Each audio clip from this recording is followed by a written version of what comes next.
Note कर लो, वो जैसे ही बोले सिस्टम डिजाइन तुम कर सकते हो, मुंह बोली मत बोलना। I share my screen, you can have a reference. तो ये .ir बोलोगे ना तो उसी में इस बंदे को मतलब आता है, इसने किया है काम, ठीक है। ठीक है। ओके, जैसे कि आता है क्वेश्चन आपको कि मान लो एक मेरे को सिस्टम बनाना है जिसमें 50,000 अपलोड्स होते हैं साइमल्टेनियसली। तो आप सोचो कि ऑब्वियसली 50,000 अपलोड हो रहे हैं, तो मतलब it can go to million records also. Now you have to think about scale. First is scale and first second is how we are gonna handle this. क्योंकि जब आप वन बाय वन अपलोड करोगे तो क्या आपका system चोक मार देगा, आपका सर्वर चोक मार देगा अगर वो सिंक्रोनस हो रहा है, समझ रहे हो।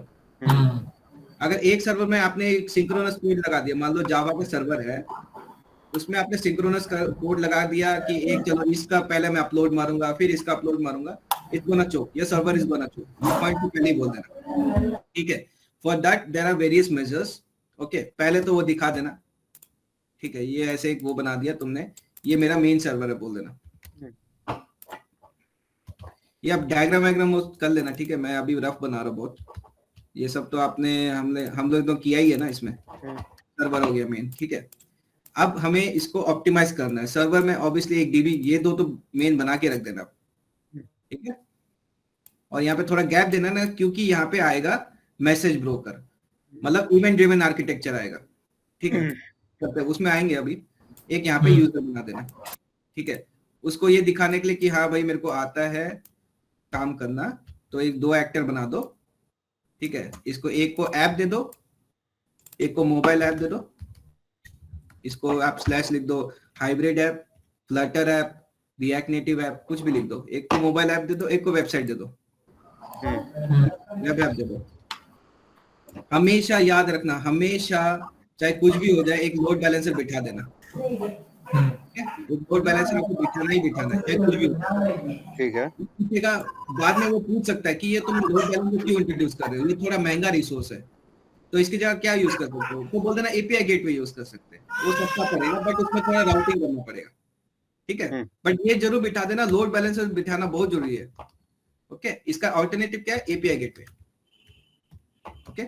और ये बोलना कि मुझे ज्यादा एक्सपीरियंस नहीं है एपीआई गेटवे का, क्योंकि मैंने ऐसे एक्सपीरियंस नहीं है, मतलब मेरे पास खुद का पर्सनल एक्सपीरियंस नहीं है एपीआई गेटवे में काम करने का, हमारा करंट ऑर्गेनाइजेशन लोड बैलेंसर पे काम करता था, ठीक है, वो समझ जाएगा, हाँ, ओके। ये हो गया तुम्हारा मेन सर्वर। अब ये समझो कि हमें सबसे पहले रखना है असिंक्रोनस प्रोग्रामिंग। तो ये बताना कि लो लेवल, देखो आपको पता है ना, दो लेवल होते हैं, लो लेवल होता है, एक हाई लेवल होता है। हाई लेवल माने आप सिस्टम के बारे में सोचते हो, आप डीबी सोचते हो, आप मैसेज ब्रोकर लगाना, गेटवे लगाना, लोड बैलेंसर लगाना, कितने माइक्रो सर्विस बनाना, ये हो गया हाई लेवल। लो लेवल क्या हो गया, आप कोड लेवल में सोच रहे हो, ठीक है। उसको ट्राई करना शॉर्ट में कोड लेवल में एक्सप्लेन करने का, ठीक है। पहले तो आप आर्किटेक्चर बना देना है, ये बहुत जरूरी है, पहले वो बनाना जरूरी है, क्योंकि उसके बाद ये एक्सप्लेनेशन चलेगा। यहाँ पे आप डाल दो मैसेज ब्रोकर, इसमें क्या डाल सकते हो आप, कितने ऑप्शन है आपके पास, आप डाल दो काफका या फिर आप डाल दो RabbitMQ, ठीक है। हमारे से इंस्पायर हो जाओ, हमारे से बहुत ये रिलेटेड है, इसलिए बोल रहा हूँ, RabbitMQ ले लो, ठीक है। मैं ताकि और कुछ काम वो कर पाऊं, तो फिलहाल तुम एक या दो माइक्रो सर्विस बना दो, जिसका लिख दो तुम माइक्रो सर्विस 1, माइक्रो 1 और सिमिलरली माइक्रो 2, ठीक है। वो देख लो यार, ये सब स्पेलिंग वगैरह देख लेना, ठीक है। Micro 2, hey macha, you getting right, I'm speaking in Hindi, yeah, okay, yeah, no issue, no, ठीक है। ये सब फिर कनेक्शन बना देना, ये सब डबल कनेक्शन है, पता है ना आपको, ठीक है। उसको ये भी दिखाने के लिए कि भाई मेरे को समझ में आता है सिस्टम, फिलहाल ये क्वेश्चन उससे रिलेटेड है, आपके फाइल अपलोड से। अगर वो फाइल अपलोड से नहीं आता है, तो वो बोलते हैं कि चलो तुम ये सिस्टम बना दो कि मान लो कि एक यूजर आने वाला है, तुम्हारा ई कॉमर्स ऐप जैसा ही है, जिसमें बहुत सारे यूजर्स आने वाले हैं और उनको मेरे को वैलिडेट भी करना है, तो यहाँ पे एक बना दो ऑथेंटिकेशन।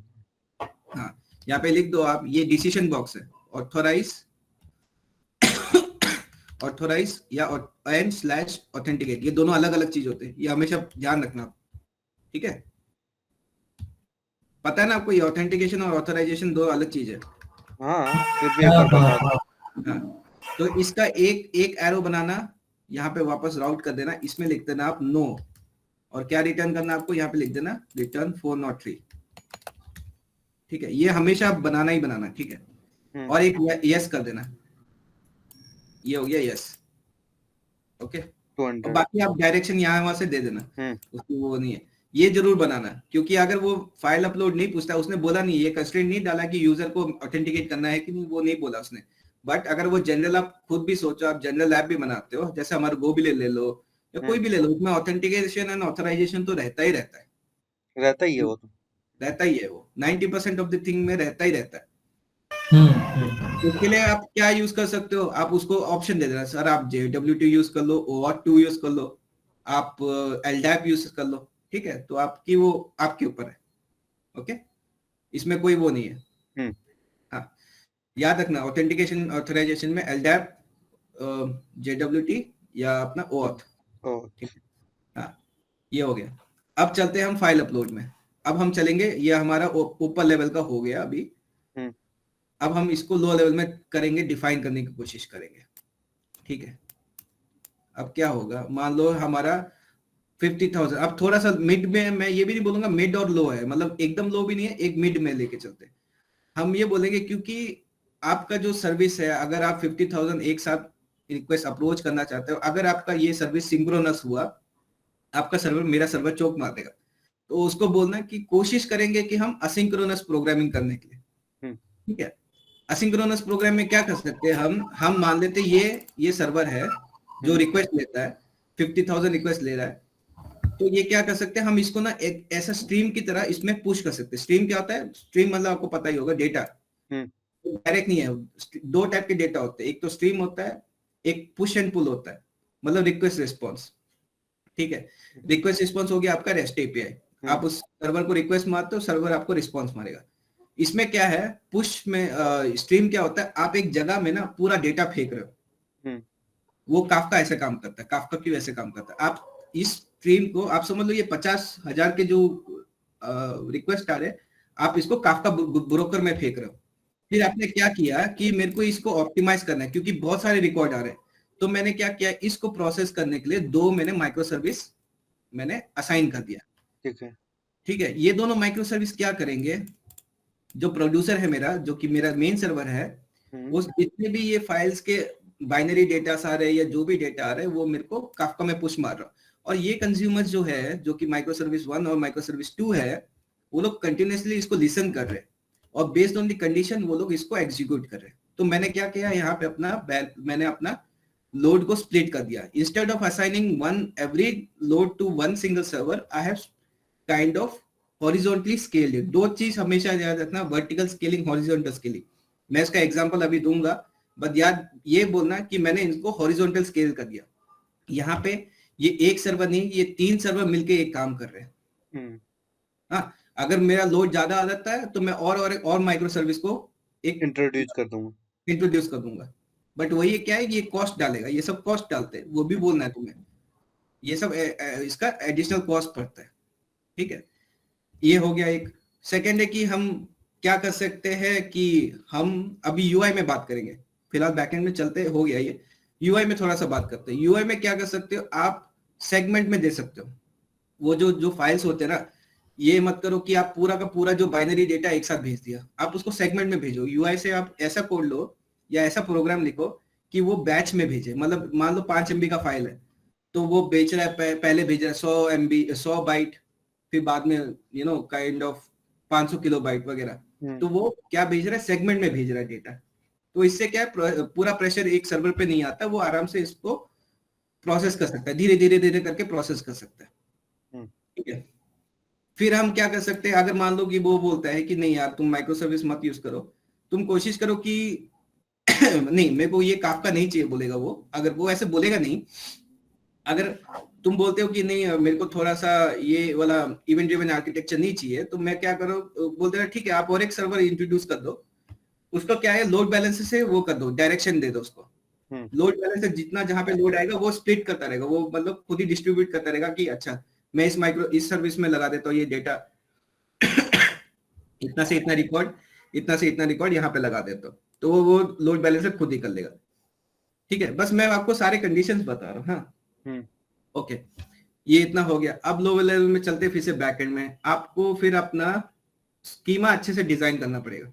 ये बोलना, वो तुम्हें यहाँ पे लिखने की जरूरत नहीं है, वो बस बोलते हैं ना, स्कीमा अच्छे से डिजाइन करना पड़ेगा, हमें अच्छे से इंडेक्सिंग इंट्रोड्यूस करना पड़ेगा, हमें काइंड ऑफ उसे फॉल्ट टॉलरेंट बनाना पड़ेगा सिस्टम को। फॉल्ट टॉलरेंट क्यों चाहिए सिस्टम की? बिकॉज जो डीबी है वो मेन है, यहाँ पे सारा डेटा है। आता हूँ मैं, इतना आता हूँ। ठीक है, अभी यहाँ पे डीबी मेन है, तो हमें वो फॉल्ट टॉलरेंस भी बनाना पड़ेगा। कनेक्शन लॉस ना हो तो कनेक्शन पूलिंग देना पड़ेगा। हाँ, अभी इसमें फिर बात करते हैं, चलो उसी में आ गए तो उसी में बात करते हैं। अब मैं डीबी लेवल में आ गया हूँ। डीबी लेवल में वही हमें अच्छे से स्कीमा उसका प्रॉपर डिजाइन करना है, हमें इंडेक्सिंग इंट्रोड्यूस करना है। अगर वो रिलेशनल डेटाबेस है, क्योंकि इतने सारे राइट होने वाले हैं, राइट, हम कोशिश ये करेंगे कि ज्वाइन कम से कम रहे। ठीक है, अगर नो सीक्वल है तो चलेगा, नो सीक्वल में ऐसा कोई दिक्कत नहीं है, बट अगर वो सीक्वल है तो कोशिश करेंगे कि कम से कम ज्वाइन रहे, रिलेशनशिप ज्यादा ना बने। ठीक है, सेकेंड एक टर्म आता है कनेक्शन पूलिंग। कनेक्शन पूलिंग में क्या होता है कि जब डीबी से कनेक्ट करते हैं ना, जब ये रिक्वेस्ट मारा जाता है तो डीबी में एक कनेक्शन बनाया जाता है। तो बार बार अगर कनेक्शन बनाओगे तो हो सकता है कि इतने सारे जो रिक्वेस्ट आ रहे हैं उसका कोई इश्यू हो जाए, मतलब कुछ ट्रांजेक्शन लॉस्ट हो सकता है। तो क्या करते हैं डीबी कनेक्शन पुलिसिंग, क्या होता है कि पहले से, अरे यार साला बोलने में मेरा उल्टी आने लग जाता है। हाँ, तो मैं ये बोला था कनेक्शन पुलिंग से क्या होता है कि वो एक समझ लो स्विमिंग पूल है, उसमें पहले से पानी पूरा छोड़ रखा है, तो आना नहाना है, जिसको आना जाए नहा के वापस चले जाए। तो वही ऐसे कंसेप्ट वही है कि आपने सारे कनेक्शंस पूरे दे रखे हैं ताकि कोई फॉल्टी वो ना हो, कुछ ट्रांजेक्शन लॉस ना हो या वो ना हो। अगर होता भी है तो फिर आप वापस रिकनेक्ट मत कर सकते हो, तो ऐसा बोल देना। ठीक है, ये हमें चाहिए, क्यों चाहिए? फॉल्ट टॉलरेंस के लिए, ताकि हमारा डेटा लॉस ना हो। ठीक है, ये हो गया एक। फिर आप क्या कर सकते हो, ये काफका के बारे में बता दो कि हम ये सर्वर से जो प्रोड्यूस कर रहे हैं मैसेजेस, वो एक स्ट्रीम की तरह है, वो एक पुश और पुल आर्किटेक्चर में, मतलब पुश नहीं है, मतलब पुश और पुल नहीं है। हम सारा जो ये डाले पूरा, उसके लिए हम एक स्ट्रीम में डाले, वो काफका में जा रहा है। काफका में जो माइक्रो सर्विस है वो जिसको कंज्यूमर है, इन दोनों को कंज्यूमर बोला जाता है, और ये प्रोड्यूसर है, तो उनको जिस हिसाब से चाहिए तो वो उस हिसाब से एग्जीक्यूट मारेंगे। ठीक है, ये बोल देना, ये पहले आई थिंक मैं बोल चुका हूँ। ठीक है, अब ये फिलहाल इसके लिए भूल जाते, आप इतना ही बता दो काफी है उसके लिए। और यहाँ पे देखो खुद ही अभी कितना 20 मिनट वेस्ट हो गया ऐसे बोलते बोलते। आप डायग्राम बना दो तो और टाइम वेस्ट होता है। अब मान लो वो बोलता है कि चलो उसने ये क्वेश्चन नहीं दिया, ये अपलोड मारने का, उसने क्वेश्चन दिया कि मेरे को एक सिस्टम चाहिए जिसमें मुझे पता है कि आई थिंक 50 मिलियन रिकॉर्ड्स आएंगे पर डे या पर वो। तो ऑब्वियसली वो आपको इस वजह से स्केल के हिसाब से सोचना पड़ेगा। अब स्केल के हिसाब से सोचते हैं। ठीक है, मान लो एक क्या करना, एक हमेशा एक, अगर रीड ज्यादा है, रीड मतलब क्या है कि मतलब जैसे कि मेरे को बस इमेज पढ़ना है, मेरा राइट इतना नहीं है, मतलब डीबी में डेटा नहीं ज्यादा घुसा रहे हो, आप रीड कर रहे हो ज्यादा, तो हमेशा एक रेडिस कैश रखना। ठीक है, हमेशा रेडिस कैश कैसे काम करता है, वो डीबी से सिंक होता रहता है। ठीक है, अगर उसमें कुछ अपडेट होता है, इन द सेंस पुट या अपडेट या न्यू रिकॉर्ड आता है, तो वो रेडिस कैश के साथ सिंक हो जाता है। अगर वो रीड होता है तो वो क्या है, instead of going to the DB and मारिंग, मतलब क्वेरी मारने का, आपको ये जो डेटा यहाँ से ही मैं रिटर्न कर, हाँ मैं रिटर्न कर दूंगा यहाँ से डेटा। ठीक है, और एक आता है, मान लो आपके पास स्टैटिक डेटा बहुत ज्यादा है, मतलब इन द सेंस वीडियोस बहुत है, इमेजेस बहुत है, उसके लिए क्या इंट्रोड्यूस करना, हमेशा CDN. CDN content delivery network क्या होता है, समझ लो पूरी दुनिया में पूरी दुनिया में पांच छह नहीं, हर एक एरिया में 3-4 सर्वर होते हैं जिनके पास ऑलमोस्ट सेम डेटा होता है। उनका काम क्या है कि तुम्हें हर जगह से वो इमेजेस हो गया या वीडियो कंटेंट हो गया, स्टैटिक जो चीज हो गया, वो अवेलेबल कराना। ये तीनों मिलके एक ही काम करते हैं, या 3-4 हो गया, जैसे क्लस्टर जिसको बोला जाता है ना, 3-4 मिलके एक ही काम करते हैं। क्यों फास्ट है? क्योंकि ये भी कंसेप्ट चलते हैं कैश के ऊपर। अब मान लो ये जो तुम्हारा एक्टर है, इसने एक वीडियो मांगा और इसके जैसे सीडीएन 3-4 है। ठीक है, 3-4 सीडीएन है। तो अब इसने ये पहले वाले सीडीएन ने उसको ये डेटा दे दिया, इनके बीच में एक लेयर है जहां पे ये डेटा रहता है। अगर इसके पहले से इससे ये डेटा खींच लिया, अब ये क्या है कि फिर से वो कोई और एक्टर है, जैसे ये वाला एक्टर है, ठीक है, इसने भी वही डेटा मांगा। अब ये क्या करेगा, यहाँ पे पहले से ये रेडीली अवेलेबल है, क्योंकि ये पहले से सर्व हो चुका है ना, ये भी एक कैश की तरह है। तो वहां पे क्या होगा कि इन दोनों को, मतलब वो क्वेरी यहाँ पे इन दोनों को मानने की जरूरत नहीं पड़ेगी। तो यहाँ से ही आप ये पूरा रिटर्न कर सकते हो। मीडियन के बारे में ज्यादा पढ़ना है थोड़ा नहीं, मैं आप इन सब में बस आपको जिस्ट बता रहा हूँ, आपको ये डिटेल में थोड़ा सा चैट जीपीटी से पढ़ना पड़ेगा, ठीक है। पर ये बाहर से ऐसे ही काम करता है। अच्छा, ये हो गया। Yeah. So you mean basically means system design pattern in the sense how our entire application is built. Yes. How not our, he will give you certain condition. He will say, I want a system to be designed like this. Okay. So But he'll give one topic. For that we need to say how this is we can build. How you Right? can build. Yes. Okay. What all things you're gonna use, what language you're gonna use, what DB you're gonna use. Got it. Yeah. So like that. So now comes, फिर वहां पे वो आता है वही, जैसे I'll continue। तो यहाँ पे अभी कंसेप्ट आता है कि उसने बोला रिकॉर्ड बहुत होने वाले, तो हमें क्या चाहिए, एक नो सीक्वल डेटाबेस चाहिए होगा। क्यों? क्योंकि दैट इज एक्सेप्शनली, मतलब it is exceptionally very good in this part, क्योंकि वो लार्ज डेटा बहुत अच्छे से स्टोर करता है नो सीक्वल। आप मोंगो ले लो, डायनोमो ले लो। क्यों करता है? क्योंकि इसके रीजंस है। एक मोंगो में कंसेप्ट आता है शार्डिंग। शार्डिंग क्या होता है? शार्डिंग मतलब आप समझ लो, आपको पता है कि शार्डिंग से पहले चलते, स्केलिंग में चलते। डीबी में हमेशा दो प्रॉब्लम है, डीबी हमेशा दो टाइप के, सीक्वल, नो सीक्वल, ठीक है। सीक्वल में प्रॉब्लम ये है, सीक्वल को अगर आपको उसको मशीन को तगड़ा बनाना है तो आपको उसको वर्टिकल स्केल करना पड़ेगा। वर्टिकल माने ऐसे, ठीक है। ऐसे करने से क्या होना पड़ेगा, आपको उस मशीन का पावर बढ़ाना पड़ेगा। मशीन को आपको सीपीयू ज्यादा देना पड़ेगा, रैम ज्यादा देना पड़ेगा, ठीक है। आपको फिर उसका मेमोरी ज्यादा देना पड़ेगा, इन द सेंस वो वाला स्पेस मेमोरी होता है, हार्ड डिस्क, वो ज्यादा देना पड़ेगा। बट आप इसको ना ऐसा नहीं कर सकते हो, इन द सेंस कि मान लो मैं चलो एक 3-4 इंस्टेंस बनाता हूँ, सेम डीबी के 3-4 इंस्टेंस बना देता हूँ। मैं बोलता हूँ कि चलो 1 से 1000 रिकॉर्ड यहाँ पे रखते हैं, 1000 से 50,000 रिकॉर्ड किसी और डीबी में रखता हूँ, 60,000 से 1 लाख तक रिकॉर्ड डीबी किसी और में रखता हूँ। वो आप सीक्वल में नहीं कर सकते, ये प्रॉब्लम है। आपको एक ही डीबी में, इन द सेंस एक ही सीक्वल डीबी में सारा कुछ रखना पड़ेगा। अब इसको हैंडल करने का क्या तरीका है, आप उसका मेमोरी बढ़ा दो, उसका रैम बढ़ा दो, ठीक है। मोंगो में ऐसा नहीं है। मोंगो में अगर आपको लगता है कि मिलियंस में रिकॉर्ड आने वाले हैं, तो आप इसका क्या कर दो, 3-4 इंस्टेंस बना दो, ये मिलके एक काम करेंगे, ठीक है। इसको बोलते हैं शार्डिंग। क्या होगा, आप कोई क्राइटेरिया रख दो, ठीक है। क्राइटेरिया ये रख दो कि मैं बोलता हूँ कि 1 से लेके 10,000 रिकॉर्ड यहाँ पे आए, 10,000 से यहाँ पे आए, 50,000 से लेके 50,000 से रिकॉर्ड 1 लाख यहाँ पे आए, और 1 लाख से लेके यहाँ पे आए, ठीक है। बेस्ड ऑन दिस कंडीशन वाली, ये आपको दिख रहा है कि ये 4 इंस्टेंस है, बट ये मिलके एक ही काम कर रहे हैं।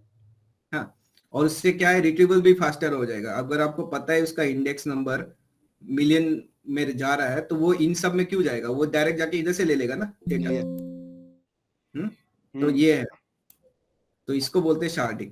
एक बार रुकना पड़ेगा, मेरा सिस्टम वो तो नो सीक्वल भी हॉरिजॉन्टल स्केल होती है, ऐसे स्केल होती है वो, ठीक है, माने, ठीक है।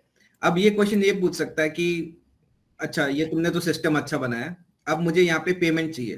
पेमेंट इन द सेंस एक ट्रांजैक्शन बेस्ड सिस्टम चाहिए। पेमेंट हो गया, जो वॉलेट हो गया, या जहाँ पे मुझे बैंकिंग सिस्टम हो गया, ठीक है। तो तुम्हें लगता है कि नो सीक्वल काम करेगा उसमें? नहीं करेगा, ठीक है। काम कर सकता है, but it is not recommended. क्यों नहीं काम करेगा? Because of acid property of SQLDB। You can study about what is acid. इसमें एक प्रॉपर्टी बहुत जरूरी है, वो है ट्रांजैक्शन। ट्रांजैक्शन क्या होता है कि एक समझ लो, एक ऑब्जेक्ट या एंटिटी है, या तो ये सक्सेस होगा या तो फेल होगा, ठीक है।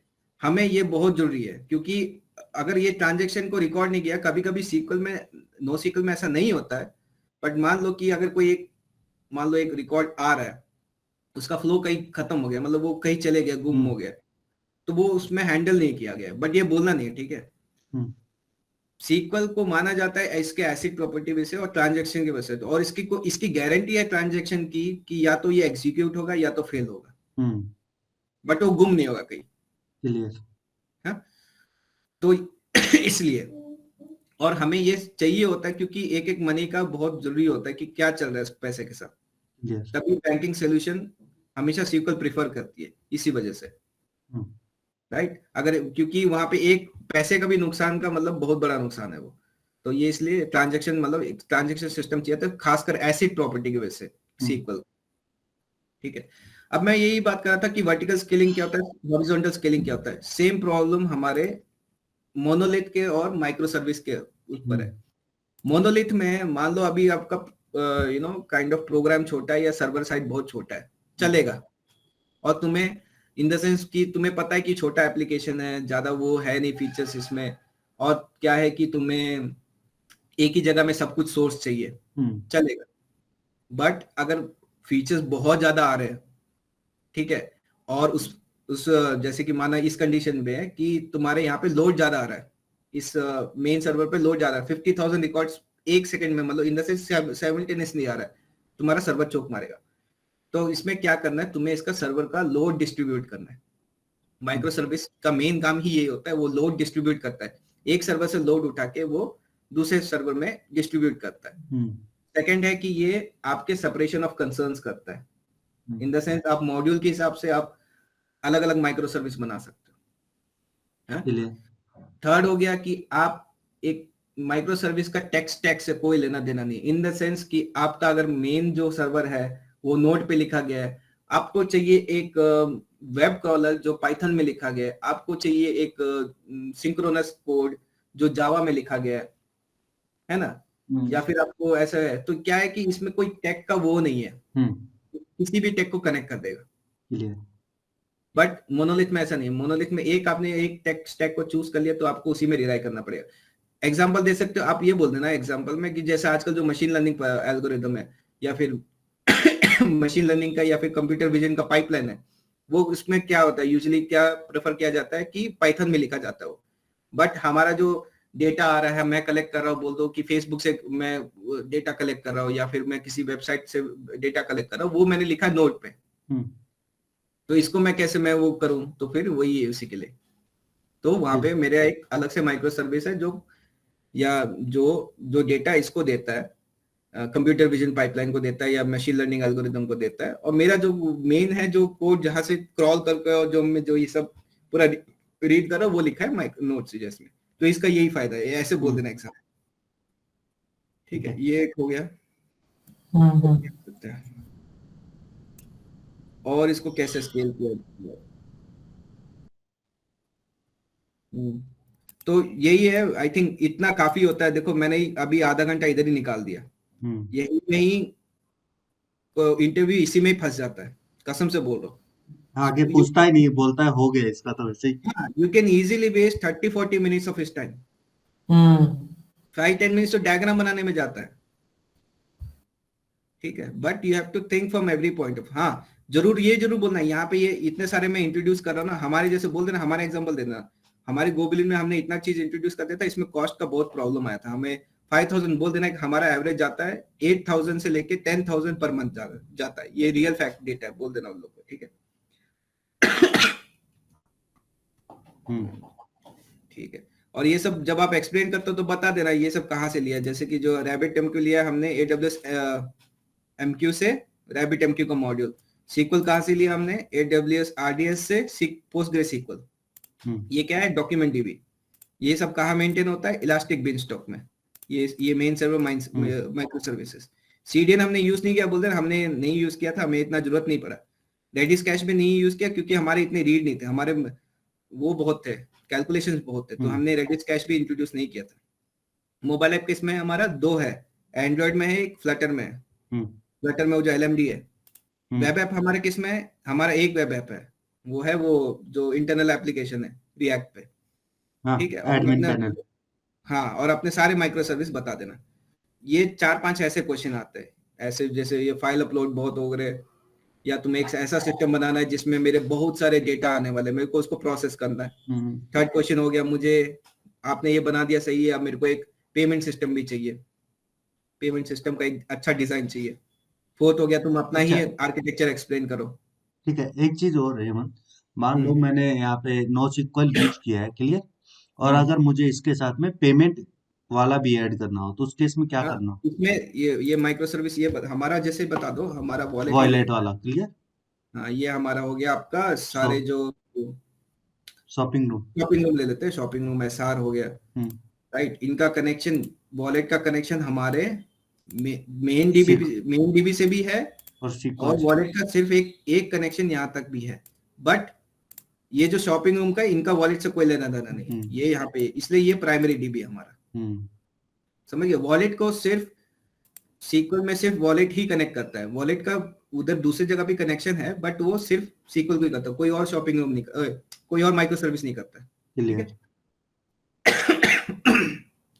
हमारे सारे माइक्रो सर्विस बता देना। एक तो एलएमडी, मैं तो नया माइक्रो सर्विस भी बना दिया, वो है एग्जिस्ट भी नहीं करता, डब्ल्यूएमएस भी बना दिया था मैंने।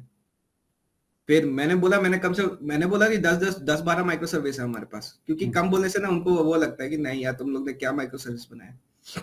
मैंने डब्ल्यूएमएस का भी बना दिया था, एलएमडी का भी बना दिया था, वॉलेट का भी बोल दिया, शॉपिंग रूम का भी बोल दिया, यूटिलिटी हो गया। यूटिलिटी भी बोल दिया मैंने। उसके मैं अलावा 6-7 उसके अलावा हम लोग ये भी कर सकते हैं, इवेंट ट्रैकिंग के लिए एक हमने रखा है। मार्केटिंग वाला बोल देना, हाँ। मार्केटिंग वाला भी एक है। हाँ, तो वही सब बोल देना, बस कनेक्शन दिखा देना पर। और एक है बोल देना, यहाँ पे मैं डायग्राम में नहीं दिखा पा रहा, बोल देना। एक और एक चीज है कि आपको मान लो कुछ एक्सटर्नल फंक्शंस लेके जाना है, जो आप फिर भी आपको लगता है कि लोड ज्यादा है, तो आप क्या कर सकते हो, AWS लैम्डा यूज कर सकते हो। हाँ। वहां पे भी आप लिख सकते हो कोड। ट्रिगर किससे करोगे, आप एसक्यूएल से ट्रिगर करोगे, ठीक है, ये बोल सकते हो। तो ऐसे ही डिजाइन करना है। हाँ, और जो मैंने आप लोग को डॉक्यूमेंट्स दिए उसमें और भी बहुत सारे डिजाइन है, बट कॉमन पैटर्न यही रहेगा, ठीक है। चलिए। आपको मेन रेफरेंस, हमारा जो सिस्टम है गोबिलियन का सिस्टम, वो मेन रेफरेंस लेके चलना है। उसके ऊपर क्या ऐड करना है, क्या ऐड नहीं करना है, वो आप देख लेना। जैसे सीडीएन ऐड होता है, रेडिस कैश, सीक्वल, ठीक सिक्वल है। तो ऑलरेडी ऐड किया ही हमने हाँ, उसमें। वो ऐड किया ही है। भाई ऑलमोस्ट हम हटना लोगों भी ने तो। मोस्टली हमारा काफी कॉम्प्लिकेटेड सिस्टम था गोबिलियन का, काफी वो लेवल, तो अच्छे लेवल तक का। हाँ, वही तो बोला, काफी एफिशिएंट है, इसलिए तो मैं रेफरेंस देके ये सब बना देता हूँ। और ये जरूर पढ़ लेना, काफका और RabbitMQ के बारे में डिफरेंस बहुत पढ़ लेना, अच्छे से समझ जाएगा, बहुत इजी है वो, ठीक है। लोड बैलेंसर पढ़ लेना, क्या होता है। रेडिस कैश में इतना नहीं पढ़ना, रेडिस कैश में बस इतना ही बोल देना, ये सिर्फ और सिर्फ रीड के लिए यूज होता है। यहाँ पे सारा डेटा जो डायरेक्ट एक्सेस चाहिए रीड के लिए, इंस्टेड ऑफ गोइंग मार के हैवी क्वेरी मार के मेन डीबी में जाओ, रेडिस कैश लगा दो, ठीक है। हाँ, एक क्वेश्चन ये आ सकता है कि मान लो मेरे को एक सर्च इंजन बनाना है, क्या यूज करूंगा मैं, बोल देना ये सब तो है ही आपका। एक आप क्या करना, जो अगर आपको लगता है कि कुछ सर्च होने वाला है तो उसको किससे कनेक्ट कर देना, इलास्टिक सर्च से कनेक्ट कर देना। वो सिंक किसके साथ होगा, आपके प्राइमरी डीबी से होगा सिंक, ठीक है। इलास्टिक सर्च में एक कंसेप्ट है इंडेक्सिंग का। इन्वर्टेड इंडेक्स, ये जरूर पढ़ना, इन्वर्टेड इंडेक्स। इंडेक्स करके था, मेरे को याद है, हम लोगों हाँ, ने भी तो किया था इसको। करेक्ट। और एक है टोकनाइजेशन, इन्वर्टेड इंडेक्स और ये टोकनाइजेशन, ये पढ़ लेना, ठीक है। ये बहुत जरूरी है, ये इलास्टिक सर्च का क्वेश्चन आएगा तो ये पूछेंगे ये इलास्टिक सर्च किस पे चीज पे काम करता है, इन्वर्टेड इंडेक्स और टोकनाइजेशन पे काम करता है। और हाँ, ये मेरे से क्वेश्चन बहुत बार पूछा गया है, ये जो सीक्वल का डेटा स्ट्रक्चर है या नो सीक्वल का डेटा स्ट्रक्चर है, किस चीज पे बेस है। कोई जैसे होता है ना कि अपना जो कॉल स्टैक है वो स्टैक के बेस है ना, और जो क्यू है वो क्यू के ऊपर बेस्ड है, जो कॉल बैक क्यू है। तो जो ये किस बेस में है, मतलब ये जो इंसर्ट हो रहे रिकॉर्ड्स, ये किस बेस पे हो रहे, किसी को पता है आंसर, डेटा स्ट्रक्चर कौन सा यूज होता है। B tree, it's a self balancing B tree. Binary tree और इसमें थोड़ा सा डिफरेंस है। बाइनरी ट्री में क्या होता है, डायग्राम से समझना, ठीक है। एक पेरेंट नोड है, बाइनरी ट्री में या तो इसका जो चाइल्ड नोड है या तो वो एक हो सकता है या तो दो हो सकता है, इससे ज्यादा नहीं होता। बाइनरी मतलब दो, हम्म ठीक है। और इसका जो हाइट है, मान लो ये आपके एक दादा है, ठीक हम्म है, दो बेटे हैं उनके। अच्छा समझना हाँ? दो बेटे हैं इन लोग के, दादा यहाँ पे दो हम्म बेटे। इस बेटा का इस वाले बेटे का कोई बेटा नहीं है, इसके पास दो बेटे हैं। हम्म तो ये हाइट देख रहे हो, ये हाइट एक नोड से ज्यादा नहीं होना चाहिए। तो इसको बोलते हैं बैलेंस, इसको बोलते हैं बाइनरी ट्री।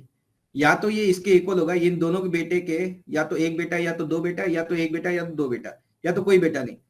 ऐसा नहीं हो सकता दादा के ऊपर, इसको इसको वो नहीं बोलते, बाइनरी ट्री नहीं बोलते। ये दादा तुम्हारा डायरेक्ट है, इसका एक बेटा है और इसके दो बेटे, इसको ट्री नहीं, वो ट्री नहीं बोलते, बाइनरी ट्री नहीं बोलते, ठीक है। ये कोई और अलग ट्री है। अब चलते हैं self balancing B tree. B tree जिसको, वो एक टाइप का सेल्फ बैलेंसिंग है। मैंने क्या बोला था, बाइनरी ट्री में दो से ज्यादा चिल्ड्रन नहीं हो सकते एक नोड के। मतलब ये मान लो दादा है, इसके दो से ज्यादा बेटे नहीं हो सकते, ठीक है। बट बैलेंसिंग ट्री में ऐसा नहीं है। बैलेंसिंग ट्री में आपके जितने नोड है वो, उसका कोई लिमिट नहीं है, उसका कितना भी ट्री हो सकता कितने भी चाइल्ड हो सकते हैं, है, कितने भी चाइल्ड हो सकते और उसके चाइल्ड के भी चाइल्ड कितने हो सकते हैं। हैं। वो नहीं इतना आगे एक्सटेंशन नहीं जाता है, अच्छा, वो चाइल्ड पे वो ही रुक खुद ही जाता बैलेंस, है। खुद ही बैलेंस कर लेता है। तो बी ट्री पढ़ लेना, आप डायग्राम से अच्छे समझोगे। ठीक है। और क्या है सकता है, लेके आ जाओ। और क्या पूछा जाता है मेरे से बहुत बार, इवेंट लूप पढ़ लेना, बहुत जरूरी है वो। मैं कुछ वीडियोस देता हूँ आपको, आपको सारा का सारा जो ये कंसेप्ट है ना जावास्क्रिप्ट का, समझ में आ जाएगा कैसे काम करता है, क्यों इतना अजीब बिहेव करता है जावास्क्रिप्ट, खासकर set time out, closures. Ashraf, you would have got that question. For loop is running, set time out is there inside, and the when I print the output, it comes as 666. Let's say for loop is there from 1 to 6, 1 to 5, and you're hosting का concept है। no, it is not at all related to hosting. It's how the JavaScript works. Hosting पढ़ लेना, very important है, but उससे ज़्यादा ये set timeout is very important, and it runs on the concept of lexical scoping and closures. बहुत important है, वो पढ़ लेना, मैं देता हूँ लेक्सिकल स्कोप वो है ना, कॉन्स्ट लेट वेयर। बहुत धोखे में है तू ना, वो सब नहीं है वो। लेक्सिकल स्कोप माने क्या है, समझ लो एक पेरेंट है, पेरेंट फंक्शन है, चाइल्ड फंक्शन है, चाइल्ड फंक्शन है, ये एक ऑर्डर है, राइट। ये दादा है, ये पेरेंट है, ये चाइल्ड है, ये एक सीक्वेंस चल रहा है, ऑर्डर।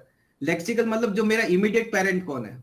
अब सी का इमीडिएट पेरेंट कौन है, बी। बी का इमीडिएट पेरेंट कौन है, ए है, ए, ठीक है।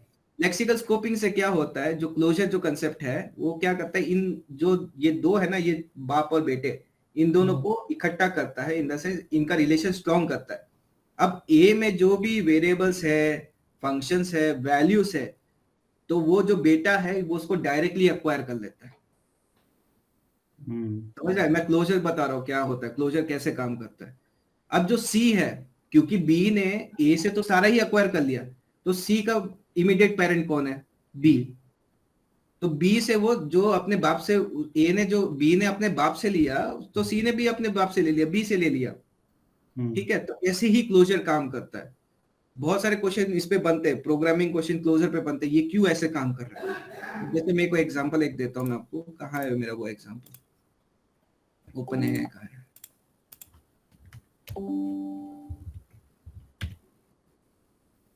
ये वीडियोस देख लो, मैं बोल रहा हूँ ना, आपका हो जाएगा इसमें। वो भेज दो।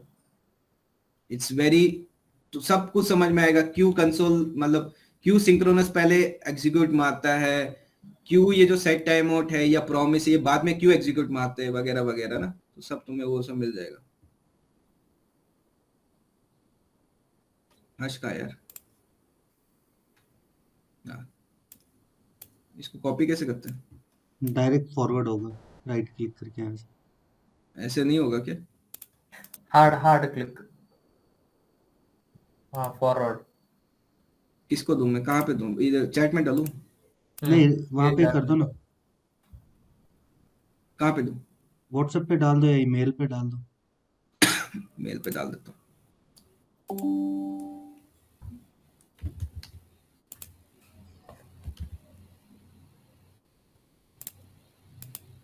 this one ना. What is the email ID inside that? Can you click on that? My name? Ashraf KM something 010. Correct.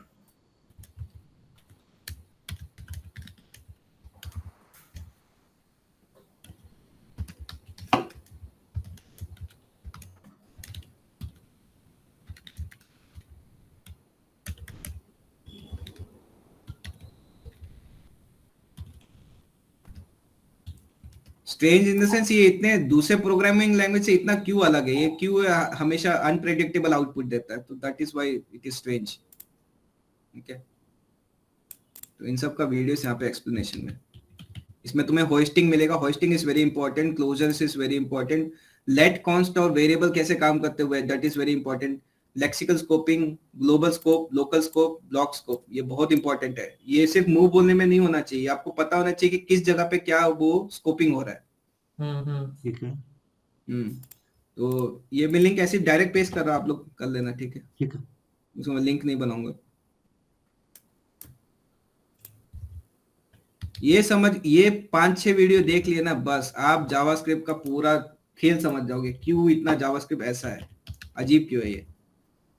क्योंकि ऐसे इसके ऐसे ऐसे ये आते हैं ना, जैसे सिंटैक्स, एक सिंटैक्स दे देंगे आपको, उसका बोलो आउटपुट क्या है, आप जो सोचोगे ना उसके उल्टा निकलेगा. जावास्क्रिप्ट ऐसा है.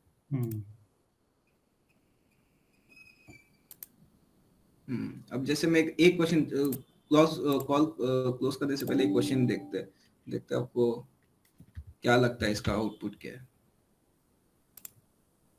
ये पढ़ लेना यार, ये पढ़ लो अच्छे से. मैं कह रहा हूँ प्रोमिसेस वगैरह पढ़ लो, इसकी सिंटैक्स पढ़ लो. प्रोमिसेस में 3 मेन चीज होते हैं. Race condition, race, all settle. ये पढ़ लेना. ठीक है, वेरी टाइप इंपॉर्टेंट. कर दो यहाँ पे एक बार, कौन से बोले. मैं कर देता हूँ. और रेस, डिफरेंस क्या है इन सब में. Settle, all, promise dot all और ऑल सेटल, इन तीनों में क्या वो है, डिफरेंस क्या है. ठीक है, ओके. मान लो एक कंसोल लॉग ए है, आप लोग बताना इसका आउटपुट क्या है. ठीक है, मैं एक फंक्शन बनाता हूँ टेस्ट. ओके, मैं एक सेट टाइम आउट लिखता हूँ जिसका डिले मैं डालता हूँ 1000. ओके, और इसके अंदर मैं लिखता हूँ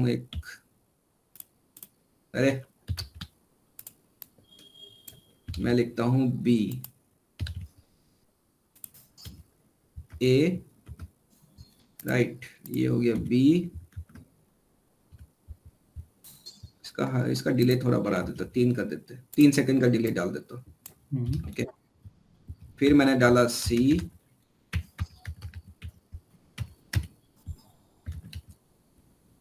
फिर मैंने डाला आपका, और एक्सप्लेन भी आपको करना है. ठीक है, क्यों ऐसा हो रहा है ये. फिर आपका डाला मैंने ABCD, हो गया, ये D हो गया. और एक मैं नया प्रॉमिस लिखता हूँ. ठीक है, new promise, resolve, reject. Okay, मैंने रिजॉल्व कर दिया, मान लो रिजॉल्व ही कर दिया इसको, या फिर आप रिजॉल्व कर लेते. चलो रिजॉल्व ही कर देते. यहाँ पे आप कुछ भी डाल दो, जरूरी नहीं है, आप देन कर दो इसको, देन. ओके, फिर आपने देन में कंसोल डाला ई. ठीक है, हाँ, तो मैं इसको ई कर देता हूँ. इसका आउटपुट क्या होगा आपके हिसाब से. Wait 1 second, let me check. First A will print. I forgot to put test. Okay.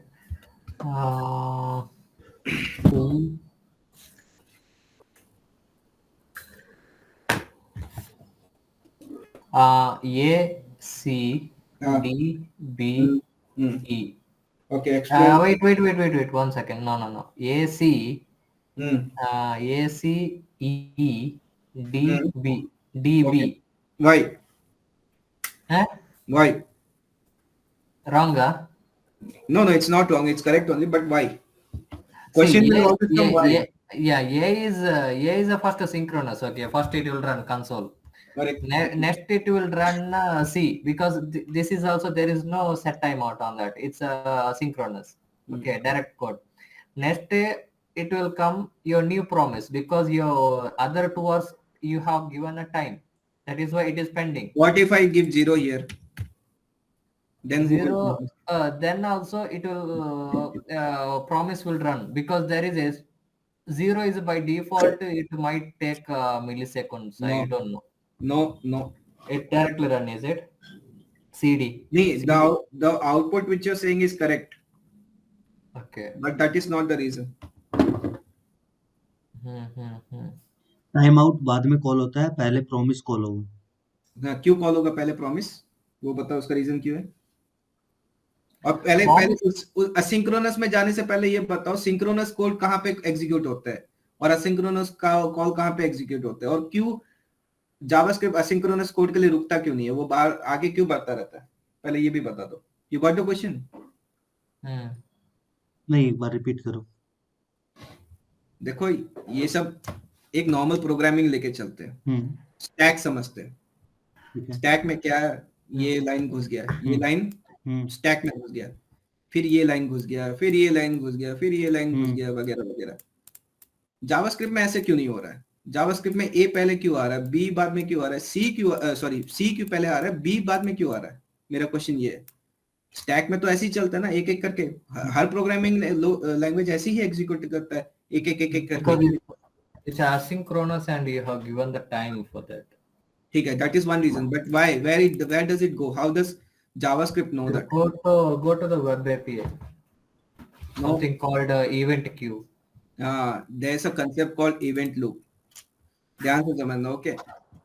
Set timeout, set timeout, clear interval, set interval, clear timeout, API calls, AJAX calls, promises. All this comes under asynchronous operations. ठीक है? Synchronous operations are executed in the call stack. Asynchronous operations are executed. They are not executed. They are the callback. Callback of asynchronous code is assigned to the callback queue. So event loop has two parts: call stack, callback queue. So asynchronous code, as I know, this is set timeout. The callback of set timeout will go to the callback queue. Okay. Event loop will continuously check if the call stack is empty or not. Now this goes to call stack, this goes to call stack, and there's no synchronous function. So A and C, now it has been executed. Now second thing is key callback queue there, and there's a delay also of 3 seconds. So it means it will assign a callback and keep a timer. It will keep a timer of noting that there's a 3 second, after 3 seconds I have to call this set timeout. Okay, here also same. I have to, after my call stack is empty, it means that A and C has been executed. I will check for the delay part. Delay is this here. I am not going to promise right now. I'll tell you why. Okay. So now this will be executed first, then this D, then B. So here A, C, D, B. Just forget this part. I'm coming right now. Okay. This part you got. Satish, समझ में आ गया? Yeah. हाँ. तो synchronous code goes to call stack. Asynchronous code goes to callback queue. What goes into callback queue? The callback of that asynchronous code. Callback यहाँ पे क्या है? This is the callback. This is the callback. Okay. And the delay. The delay is here in this function. It is 3 seconds. Here it is 0. Okay. But now when it comes to promise, there are now further two divisions. जो call back Q है उसमें भी दो types के Q होते हैं. One is macro Q, one is micro Q. Okay. Macro में क्या क्या होता है? मैक्रो में आपका हो गया सेट इंटरवल, ये clear interval, set time out, clear time out हो गया. This comes under macro. All the promises goes to micro queue, and when this is decided who will have the higher priority, micro queue has the higher priority. जो भी चीज अंदर in the micro, जो भी चीज is there inside the micro queue, that will be taken first. So as I said, promise goes into the micro queue. Okay. Clear interval functions, input output operations, they go to macro queue. तो क्या होगा यहाँ पे, even if you put a delay of 0 seconds, when the callback queue will prioritize which should I execute first, this promise will be executed. Got it? ऐसे चलता Yeah, makes sense. Macro Q, micro Q, call stack, call back Q, event loop, ये चीज याद रखना.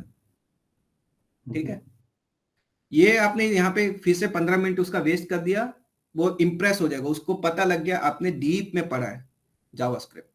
और बाकी के लिए वो वीडियोस है, मैं सच बोल रहा हूँ, वो एक बार देख लो, पूरा आपको पूरा जावास्क्रिप्ट का चिट्ठी समझ में आ जाएगा कि ये कैसे काम करता है. Very good, it's very good programming language.